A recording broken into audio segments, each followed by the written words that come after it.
মার্কিন president Donald ট্রাম্পের বর্ধিত ও বেআইনি হুমকি মোকাবিলায় তেল রপ্তানিকারক দেশগুলোর জোট ওপেকের সমর্থন কামনা করেছেন ভেনেজুয়েলার প্রেসিডেন্ট নিকোলাস মাদুরো।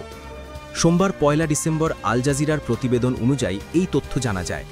রোববার ওপেক সদস্যদের উদ্দেশ্যে পাঠানো একটি চিঠিতে মাদুরো অভিযোগ করেন মার্কিন যুক্তরাষ্ট্র ভেনেজুয়েলার বিপুল তেল সম্পদ দখলে নিতে চায়।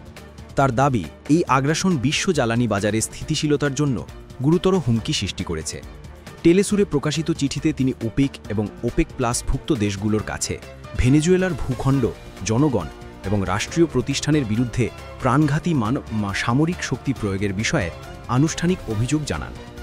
বিশ্বের সবচেয়ে বড় তেল মজুদ থাকা সত্ত্বেও মার্কিন নিষেধাজ্ঞার কারণে ২০২৩ সালে ভেনেজুয়েলার তেল রপ্তানি দাঁড়ায় মাত্র $৪.05 বিলিয়ন, যা অন্য বড় তেল উৎপাদনকারী দেশের তুলনায় অনেক কম।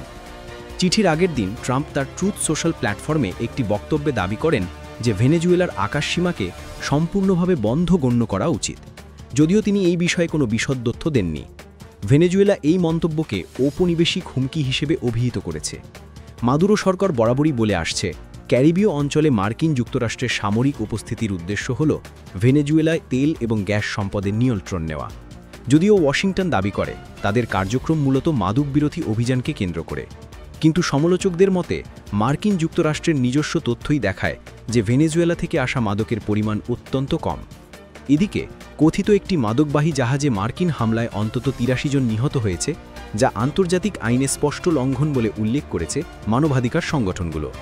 পাশাপাশি ক্যারিবীয় অঞ্চলে মার্কিন যুক্তরাষ্ট্র এখনও ব্যাপক সামরিক শক্তি মোতায়েন করে রেখেছে, যার মধ্যে রয়েছে বিশ্বের সবচেয়ে বড় বিমানবাহী রণতরী USS জেরাল্ড আর ফোর্ড, একাধিক যুদ্ধজাহাজ, হাজার হাজার সেনা এবং অত্যাধুনিক F-35 যুদ্ধ বিমান।